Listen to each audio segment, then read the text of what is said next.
Miaraba antsika tsirairay avy izay manaraka an'izao fandarana miomana eona amin'Andriamanitra ao izao indray amin'ity androany ity. Noho ny fahasoavan'ny tompo sy ny famindrapony, mbola fahatsika indray mandray ny afatra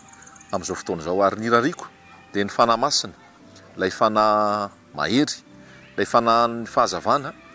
ilay fanahy mampianatra,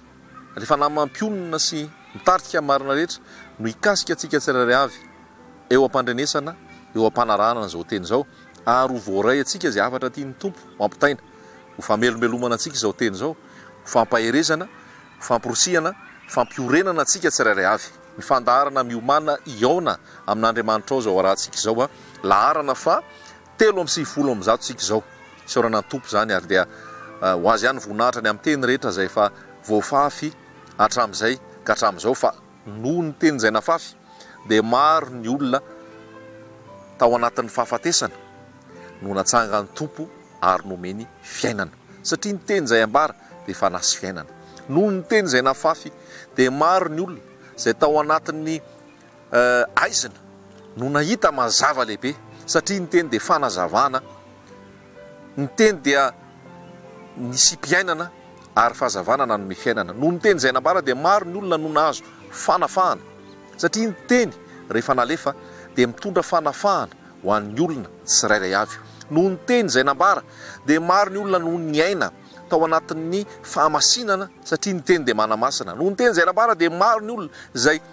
nalala ny fitiavan'i Jesosy ary ny tompo fitiavana an' Jesosy tao anatiny. Noho ny teny izay nambara dia maro ny olona no nateraka avy any ambony nandray ny fiainana mandrakizay noho ny teny izay nafafy, satria ny teny no niteraka indray antsika tsirairay avy nidira antsika amin'ny fanjakan'ny lanitra, dia isaorana ny tompo zany. Tia nambara amintsika hoe ny fandarana miomana eo amin'Andriamanitra ao izay ambara amin'ity fahita lavitra, raha fahita lavitra no anarahanao azy dia hifarana amin'ny volana marsa, 23 marsa zany ny farany andefasantsika azy amin'ny fahita lavitra eto toerana eto Madagasikara. Zay no fandaran'ny tompo 5 taona katroka no nanaovana azy no namparitahana an'izay teny izay, ary tao anatin'ny 5 taona zany dia navita laharana 3:70 sika, mbola misy ampy zany izy io barabatonga ny volana marsa. Tia nampitaina amintsika izay hoe mifarana ny amin'ny fahita lavitra amin'ny volana marsa. Ny fandarana no mifarana fa ny fiarahantsika amin'i Jesosy Kristy ny azakazakitsika ao amin'ny toeram-piasakazahana izay napetraky ny tompo dia mbola mitohy hatrany ao amin'ny YouTube miomana kristianina.v.nefa kristianina v9 no ametrahantsika ny toriteny rehetra. Mbola afaka manaraka an'izany tsika ao amin'ny YouTube izay omeny ny fanahintsika dia ho zaraina amin'ny olona rehetra hatrany. Ny ao amin'ny site www.miomana.com dia ahafahantsika manovo izay rehetrarehetra tenin'Andriamanitra velona zahazantsika tsirairay avy. Ny radio en ligne radio miomana dia mandeha daholo ihany koa zany, fa lazaina amintsika hoe ny ao amin'ny fahita lavitra eto toerana eto Antananarivo no mitsahatra amin'ny volana marsa noho ny fitarihan'ny fanahy masina napetraky ny tompo aty anatinay, fa hivadika zavatra hafa indray tsika, mitohy amin'ny zavatra hafa indray tsika izay ho fantatsika miandalana eny any ny tohany rehetra. Dia isaorana ny tompo izay rehetra izay fa tao anatin'ny teny nafafy dia ny asan'ny tompo, ary isaorana ny mpiara-miasa tompona ndraikitra amin'izao fahita lavitra izao nanome alalana nanaiky ny fiara-miasa nafahana namafy an'ireny teny ireny, ary dia ny fahasoavan'ny tompo ho amin'ny tompona ndraikitra sy ny mpikarakara ny tompo amindra fo sy anambina amin'izay atao rehetra ihany koa. Andray teny avy atrantsika ary ato amin'ny Petera faharoa, Petera voalohany toko 5, Petera voalohany toko 5, ny afatra dia zao: toero izy, toero izy, zay no afatra omena antsika. Petera voalohany toko 5 andiny fahavalo.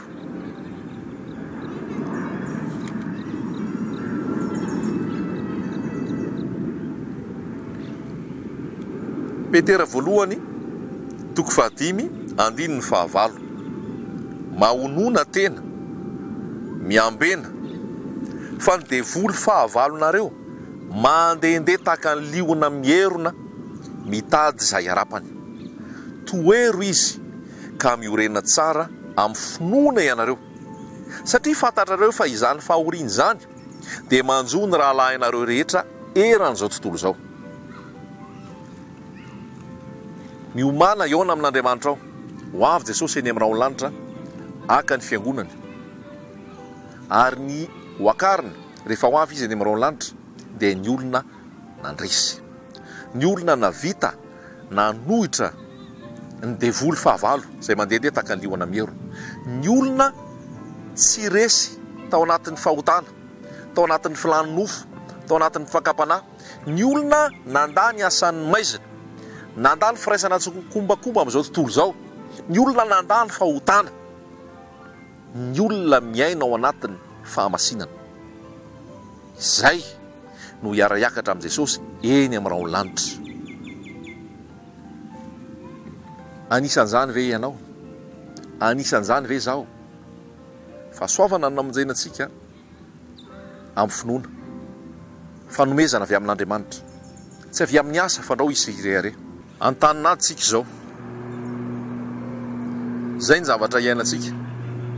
ara-panahy ary mametraka ny tenin'Andriamanitra eto ny apôstôly Petera dia manafatra ho an'ny mpino, manafatra ho an'ny fiangonana hoe toero ny devoly fahavalo mandehandeha tahaka ny liona mierona tady izay rapany. Toero izy, mila manana an'izay fahefana izay zany izaho, mila manana an'izay fahefana izay ianao, isika fiangonana Jesosy Kristy dia mila manana an'izay fahefana anohitra, toero izy ozy, tsy miteny tenin'Andriamanitra hoe itsoa izy na hoe andosiro izy na miteny izy hoe ekeo izy na milefera aminy, fa mazava ny tenin'Andriamanitra toero izy. Iza le toerona? Toero ny devoly fahavalonareo izay mandehandeha tahaka liona mierona mitady izay ho arapany. Tsy naiza na izy io, voalaza ny tenin'Andriamanitra hoe fantatrareo fa izany fahoriana izany dia manjono rahalahanareo rehetra eran'izao tontolo izao. Tsy eto Madagasikara ihany, tsy any France ihany, tsy any Maurice ihany, tsy any La Réunion ihany, tsy any États-Unis ihany, tsy any amin'izay tany hafa any, naiza misy atsika ka mbola eto amin'ity planeta Terra ity dia izao ny devoly fahavalo mandehandeha tahaka ny liona mierona mitady izay arapany. Lasibatra aho, lasibatra ianao izay miaramila an' Jesosy Kristy, izay fofombadin' Jesosy, izay kristianina, dia tiany atao ny ampiembotra anao, tiany atao ny andavonanao, ampanotanao ary atonga anao ho lavo. Fa tenin'Andriamanitra dia miteny hoe toero izy ka miorena tsara amin'ny finoana ianareo, miorena tsara amin'ny finoana ianareo. Izany rehetra zany manjondra lahy rehetra. Ahoana ary ny anoherana azy? Isika tsy mitolona amin'ny nofo aman-drà, hoy ny voasoratra any amin'ny Efesianina, tsy mitolona amin'ny nofo aman-drà tsika fa amin'ny fanahy ratsy eny amin'ny rivotra, ampanjaka izay fahamaizina izao amin'ny fanahy ratsy rehetra. Tsy ara-nofo zany ny fahavalo. Tsy mitolona amin'ny nofo aman-drà tsika fa amin'ny fanahy ratsy, amin'ny fanapahana eny amin'ny rivotra. Ahoana ary no atao? Andresena ny fahavalo. Ny fandresena dia ao amin'i Jesosy, ary Jesosy dia efa niteny hoe manoatra noho ny mpandresy sika. Zao ny afatra nataon'ny apôstôly Petera, miorena tsara, miambena ny devoly fahavalo mandehandeha tahaka liona mierona. Voalohany zany dia ny miambina. Miambina zany dia tsy matory. Raha ny mpiambina gardien dia tsy matory zany. Isika koa ara-panahy dia tsy matoritory. Voalaza ny tenin'Andriamanitra any amin'ny Romanina 7:12, fotoana tokony foazanareo zao satria ny famonjenanareo dia akaiky noho taminareo vonino. Romanina 7:12 no misy an'izay. Dia apetraka amintsika mihitsy zany teny zany hoe tsy ho variantsika, tsy atory ampanahitsika fa iambina mandrakariva, iambina satria ny devoly ametraka fizantoetra, ametraka mitady izay amitahana, mitady izay andavona, dia hoy izy hoe toero izy. Fanalahidy ahafahana manohatra ny herin'ny fanahy masina, voalaza tenin'Andriamanitra hoe azo hery ianareo amin'ny ilatsahan'ny fanahy masina aminareo, atonga anareo ho vavolombelony Jesosy Kristy. Noho ny filatsahan'ny fanahy masina ao amintsika tsirairay avy dia manana hery isika, tsy amin'kery hoy ny tenin'Andriamanitra, tsy ampatanjahana ara-nofo zany fa amin'ny fanahako hoy Jehovah. Ny fanahy masina izay nomena antsika dia fanahy mahery sy fitiavana, nomena ho an'ny olona rehetra, nomena ho an'ny mpino, nomena ho an'izay manana an' Jesosy Kristy. Dia iny fanahy masina iny no entiny andehanany andresena ny fahavalo, andresena ny zanatsipika am'rehetra lefa n'le ratsy, andresena ny fakapanahy sy zay rehetrarehetra mitarika anao anota, mahatonga anao tsy hamaly faty, mahatonga anao tsy hamaly ratsy ny ratsy, mahatonga anao hamaly fity, mahatonga anao hamaly soa, ary tsy ho lavo ho amin'ny fahatezerana na ho lavo amin'ny fahotana maro isan-karazany. Toero izy, baiko zay nomen'ny tompo zay, nomen'ny tompo zay, toero izy mba hanohatra ane ianao, nomena fahefana ianao ry fiangonana. Jesosy dia nilaza hoe indro nomena any fahefana rehetra any an-danitra sy etỳ antany, koa mandehany ianareo, mandehana atao mpianatra ny firenena rehetra, torio ny filazantsara amin'ny olombelona rehetra. Nomeny Jesosy Kristy hery zao sy anao, sao tsy fantatrao zany. Nomeny Jesosy Kristy fahefana zao sy anao. Hoy Jesosy hoe andray menarana, anitsaka maingoka, zany hoe ny menarana dia ny teny fitaka. Ny menarana no namitaka ny Eva tao amin'ny Saedena. Ny menarana no natonga azy ho lavo. Fa ianao rehefa maty Jesosy Kristy ka nitsangana tamin'ny maty, manana ny fandresena ianao, manana ny fahazavan-tsaina ianao, manana ny feo mahay manavaka, ny avy amin'Andriamanitra sy ny tsy avy aminy ianao, ary tsy ho voafitaky ny mpaminany satoka, tsy ho voafitaky ny mpamitaka, tsy ho tratran'ny fampianaran-diso sy fampianarana santoka maro isan-karazany ianao, satria efa resin'i Jesosy zany teo amin'ny azo fizaliana, ary mandova fandresena ianao ao amin'ny Jesosy Kristy. Toero izy, toero izy. Misy ho anao raha lehilahy, mpanompon'Andriamanitra, zanak'Andriamanitra, mitory ny filazantsara, vavy olombelon' Jesosy Kristy. Raha toka tonga ny iraky satana, ny vehivavy zay mitady andrebireby ianao, andeha ho amin'ny fahalavona, ho andeha ho amin'ny fijangajangana, andeha amin'ny fahalotona, andeha ho amin'ny fampirafesana, andeha ho amin'izay rehetrarehetra fahotana maro, toero izy, aza manome fitoerana ho an'ny devoly, fahefana omen'ny tompo zany. Toero izy, lavo ankitsy rano. Toaka izany koa anao ranabavy, raha ohatra ka misy zay lehilahy mitady anadalanao, mitady anao hilanao, toero amin'ny anaran'i Jesosy, tsy hanan-kery zany. Raha tonga ny fakapanahy ho amin'ny resaka kolikoly, ho amin'ny resaka tsolitra, toero izy, tsy hanan-kery zany amin'ny anaran'i Jesosy Kristy. Raha tonga ho avy ny fahatezerana, ny fahatafitohinana tsy maintsy tonga, kanefa rehefa manana an Jesosy, toero izy, tsy ao anatin'ny fahatezerana ianao. Raha tonga ny fotoana zay atonga mety atonga tsy fananana faharetana, toero mba hanana faharetana ianao. Mampatsiaro any tantaran'ny Josefa zay ny lavon'ny mpiray-tam-po aminy, tsy nitiaviny, ankahalaina, nataony zay hamonoana azy. Fa Josefa tefa dia nambinin'Andriamanitra, nahazo toerana ambony, ary lasa izy ilay no fitahiana ho an'ny ralahany sy ny ankonany rehetra. Tsy namaly arak'izay nataony mpiray-tam-po taminy izy, fa namaly tampitiavana, namonjy, nanavitra sarin'i Jesosy Kristy zany. Ianao ihany koa, toero, aza mamaly ratsy ny ratsy, any fahamaliana hoy ny tompo, omeo lalana ny fahatezerana, aoka tsy rehetra ny fahatezeranao, ny fahatezerana tsy ahafahana manao zay marina eo anatrehan'Andriamanitra. Toero izy, aza nanome fitoerana ho an'ny devoly. Ary ambonimbony dia zao ny voalaza hoe manetretena feno eo ambany tana maherin'Andriamanitra mba hanandratany anareo amin'ny fotoan'androny. Zany hoe ny atonga anao afaka anohitra ny devoly dia ny fanetrenao tena eo an-tongotry Jesosy Kristy. Ny fanetrenao tena eo ambany tana maherin'Andriamanitra, fa rehefa ianao no manetry tena, tsy misy avonavona, tsy misy fehboebona, tsy misy freariana, fa miaina ao anatin'ny fanetretena, fanekena tanteraka ny sitrapon'Andriamanitra, ary zatra mandoalika eo anatrehan'i Jesosy Kristy, manana fiainam-bavaka, manana tahotra an'Andriamanitra, manana fitiavana an Jesosy Kristy, dia tsy hosahan'ny devoly kasikasihany ianao, tsy hosahan'le ratsy orikasy tanany ianao, fa misy anjely manodidina anao. Ny anjelin Jehovah moa izy mitombo manodidina zay matahotra azy. Devoly mitetika ny andavonanao, devoly mitetika ny andravananao, devoly mitetika ny ambotehananao, fa ianao kosa rehefa ao amin'i Jesosy Kristy, misy fiarovana avo ao aminao, misy fiarovana mahery vaika ao aminao, misy fitahian'Andriamanitra, fomba an'Andriamanitra ao aminao, aza mihetsiketsika, fa monina mbany fiaren'ny avo indrindra, tsy misy mahakasika anao, satria Jesosy efa nitsangana tamin'ny maty, velona mandrakizay dia manome fiainana ao anao, ahafahanao mamaly araka ny sitrapon'Andriamanitra. Ny fanalahidy ahafahanao manohitra dia zay, manetretena feno eo ambany tana maherin'Andriamanitra. Ny olona manetry tena dia ao amin'ny fahasoavan'ny tompo.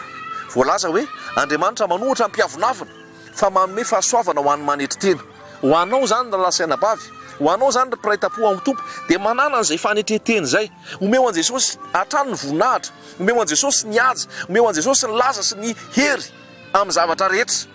raisina ho anazy zany fa ianao anetry tena ambany dia ambany ary dia ho ao aminao foana ny ositry ny fanahy ho aminao ny fahasoavan'ny tompo andresy fakapanahy andresy zay rehetrarehetra ady andresy zay rehetrarehetra zay fizahn-toetra satria tsy manana anjara ao aminao ny devoly rehefa ianao no mandohalika eo anatrehan'i Jesosy tsisy andolianao tsony ny hafa rehefa ianao mandohalika eo anatrehan'Andriamanitra tsisy andolianao zao rehetra zao ny devoly no andohalika eo anatrehanao ny fahotana ny andohalika eo anatrehanao ny ota tsy anan-kery aminao fa tsy ambany lalàna ianao fa ambany fahasoavana manana ny fahefana manana ny hery tsy misy anjara ny devoly any aminao ary rehefa tsy misy anjara ny devoly any aminao tsisy azony atao tsy afaka anaovany chantage ianao tsy afaka alainy otage ianao tsy afaka ampitahoriny ianao satria ianao efa mazavy ao anatrehan'i Jesosy tsy misy otamiafinao aminao tsy nisy firaisana tsy kombakomba tamin'ny ratsy ianao tsy nisy aferafera maloto nataonao teto tany tsy isy zavatra maloto sy fifandraisana maloto amin'ny olo-kafa any aminao fa mazavy ao anatrehan'i Jesosy ianao mazavy ao anatrehan'ny tompo ianao ny dioviny rany Jesosy ianao no amasin'ny fanamasina ianao noho izany noho izay fepetra zay tsy manana anjara anao amin'ny devoly ary rehefa tsy manana anjara aminao izy dia manana hery ianao manana fahefana ianao ary mavita ianao manohitra azy manohitra mandroaka ny devoly mandroaka ny asan'ny maizina mametra tanana amin'ny marary dia ho sitrana izy ireny mitory amin'ny hery sy ny fahefana tonga ny olona hibebaka hiaiky ny fahotany ary andray ny famonjena ao amin'ny Jesosy Kristy ary androso amin'ny kery hatrany ianao amin'ny alalan'i Jesosy velon Jesosy mahery Jesosy ary Jesosy tsy nisy anjarany devoly tao amin'ny Jesosy avy lay andrina zao tontolo zao izy tsy manana inona atao amiko izy zay ny natonga an Jesosy nandresy satria tsy nisy firaisana tsy kombakomba tao aminy sy ny devoly tsy nisy zavatra nifandraisana tao anatin'izy ireo hanika rehefa tonga Jesosy nandohalika ny devoly natahotra ny devoly ny jambana hiratra ny maty ny tsangatra ny klemaina nandeha indray ny olona kivy nahery ny tsirairay avy tena hoe nahazo fahasoavana tao amin'ny Jesosy Kristy ny demoniaka afaka ny olona tao anatin'ny fahotana maro isan-karazany nahazo fiainana nahazo famelan-keloka noho ny herin'ny fanamasina tao amin'ny Jesosy satria tsy nisy anjarany devoly tao aminy ho anao kosa ala amin'izany raha tsy miray tsy kombakomba amin'ilay ratsy ianao vita fihavanana amin'ny tompo ianao mahazo ny famelan-keloka ianao ny dioviny rany Jesosy ianao manana ny fanahy masina ianao ary madio anatrehan'Andriamanitra ianao noho ny fahasoavan'ny tompo tsy manana anjara ao aminao ilay ratsy tsy misy anjarany ao aminao noho izany tsy manana fahefana tsy manana zo akasika anao izy mandehandeha fotsiny izy tahaka ny liona merina fa tsy manana fahefana tahaka izany Daniel i Daniel dia tsy nisy zavatra nanamelohana azy akoatra ny fivavahany ary rehefa tonga tao anatin'ny lavaky ny liona izy tsy nahinana azy ny liona ny kombombava ny liona satria tsy nisy anjara ny liona tao aminy tsy nisy anjara ny liona tao aminy ary dia ny kombombava izy azonao ve zany famarinany tenin'Andriamanitra zany rehefa ao aminao koa Jesosy Kristy tsy ananany devoly fahefana ianao tsy ananany devoly hery ianao mavita manohatra ianao ny fakapanahy ny filalo nofo ny fitiavana zao tontolo zao fanambakany satana sy fitaka zao tontolo zao rehetra mavita manohatra ianao no ny herin'ny fanamasina ao aminao no Jesosy Kristy le lio amin'ny fokony jota ao aminao ary tsy maharobaka anao ny devoly tahaka ny liona mierina mitady zay arapany mampitahotra fotsiny izy fa tsy manana fahefana anao ninninona satria tsy manana anjara ao aminao izy tsarovy zay ny zavatra atao ary zany dia zao aza vela isy fahotana hitoetra ao aminao aza vela isy filana ratsy ho lasa torotoronina ka hanoty ianao aza mikolokolo fahotana aza mitahiry lolo-po aza mitahiry tsy fitiavana aza mitahiry ratsy ao aminao ao am-ponao aza miray tsy kombakomba amin'ny ratsy fa aoka ho madio eo anatrehan'i Jesosy aoka ho dioviny rany Jesosy aoka ho azavainy ny fanahy aoka ho fenony ny fanahy rehefa eo anatrehanao Jesosy mazavy ianao tsy manana anjara ao aminao le ratsy tsy manana fahefana ao aminao izy tsy mahasamikidika anao izy satria tsy manana zo izy satria tsisy anazy eo aminao zava-dehibe mihitsy zay tiako apetraka amintsika tsirairay avy noho izany dia nio ny tenanao izao toetra ianao mbola miorina tsara amin'ny finoana ve mbola mitoetra tsara ao amin'ny tenin'Andriamanitra ve raha misy ota tokony hibebahana miteny aminao fanamasina amin'izao fotoana raha te hatohitra ny devoly ianao ary tsy hanana ny fahefana hifony ny fahotana Jesosy tsy mandatsy anao Jesosy tsy manameloka anao fa poto zay ny amelany anao rehefa mifony ianao rehefa miaiky ny fahotana ianao ary poto zay ny anomezany hery sy fahefana ao anao no ny vokatry ny fanamasina ary tsy anana anjara aminao intsony le ratsy tsy ho andevony fahotana intsony ianao satria nandresy Jesosy no mbola teo amin'ny asy-fijaliana ny fahalemena sy ny olona taloha nitsangana olo-baovao amin'ny Jesosy ianao tsy manana fahefana aminao intsony le ratsy ary mandresy ianao amin'izay fotoana izay fahazavana ianao fianarana ianao fitaratra ho an'ny olona ianao ary ho hitan'ny olona fa manana an Jesosy ianao atonga ny olona angetaeta ary anatony ary ho mpanaratolona ho an Jesosy ianao andresy fahotana toero izy satria efa nomenanao ny fahefana sy ny hery toero izy satria ianao masina ao am Jesosy noho ny rany sy noho ny fanamasina toero izy ary dia andositra anareo izy ho hitanao zany amin'ny fiainanao avy rehetra raha ampiarinao ny tenin'Andriamanitra hanohatra ianao handay ianao tsy hanaiky ianao zay zavatra rehetrarehetra tsy akaraky ny sitrapon'Andriamanitra sy ataony devoly eo anaty ianao tsy hanaiky an'izany ianao ary dia tsy adevitra izy fa andeha hitsoaka izy noho ny herin'i Jesosy Kristy ao aminao. Halleluja, amen.